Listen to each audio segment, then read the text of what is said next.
Hello, Northside family. I wanted to start by saying that Amy and Kylie, Katie and Cooper and I miss you very much. We miss meeting with you to worship our God, the creator of all things, the sustainer of our lives.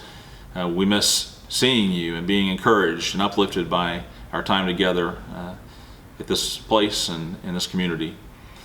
You know, this really is an unprecedented time. This is something that none of us saw coming. It's something that we've really never faced before, but it's something that as Christians we're capable of enduring with God's help.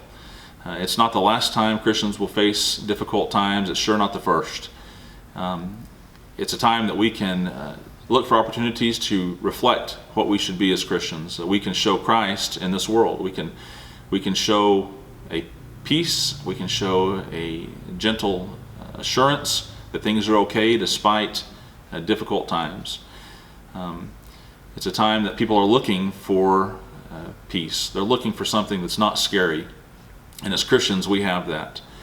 I think that there are plenty of opportunities to find things to worry about. I would encourage you to look for things that are positive, to look for things that are a silver lining to this situation.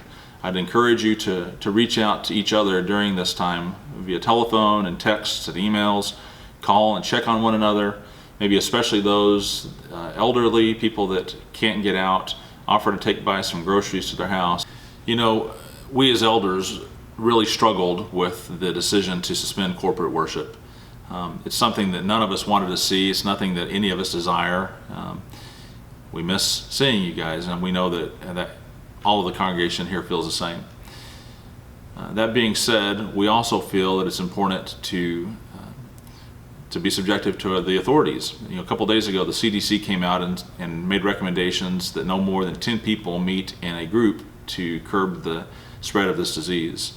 In Titus 3, Paul tells Titus to remind them to be submissive to the authorities, rulers and authorities, and to be obedient and to be ready to do every good work. I think that's something as Christians today we're still expected to do. It's something that we have a charge as Christians to first be loyal to God, but also to be subject to the authorities. You know, a couple days ago, the Christian Chronicle wrote a really nice article detailing the response of Christians in this country to the 1918 flu epidemic that made many sick and cost many people their lives. I have a couple quotations here from that article. One minister out of Campbell Street Church of Christ in Louisville, Kentucky, made the following statement. "It behooves us," he wrote, "to cheerfully submit to this order and to exert all of our energies in an earnest and sympathetic effort to cooperate with the benevolent purpose of this government to check the deplorable disease." Other ministers talked about meeting in homes, as was sometimes done in the days of the apostles. One minister out of Fort Collins, Colorado, said, "Carefully observing these government restrictions, we feel free to meet a few brethren in a private home and worship according to the New Testament teaching. In this way, the assembly thus formed is not unlawful, and the worship rendered is lawful to God, which demonstrates loyalty to both." You know, as Christians, that's our charge. We're to be loyal to God. We're to demonstrate loyalty to our governing authorities. Lastly, I want to read a couple passages out of the Bible, chapters in Psalms that we're familiar with. Psalms 121 begins, I lift up my eyes to the hills. From where does my help come?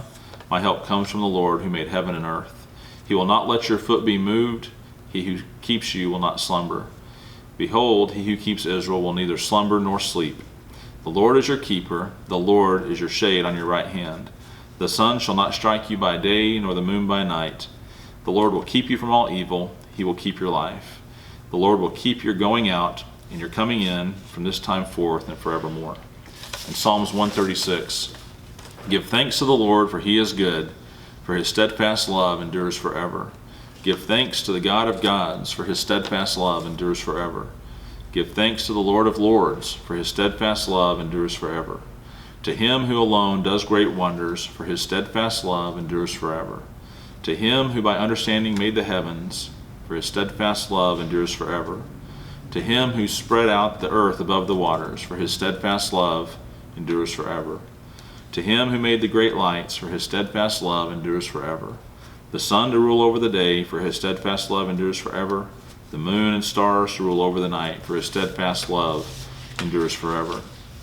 we can rest assured that God is still in control. God is still in charge. God is in his heaven, and he loves us, and he will forever. He has an enduring love that can outlast anything else. I hope that we can take some peace and comfort in knowing this, that we can commit ourselves to faithfully living out the charge as Christians that we've been given. Thank you.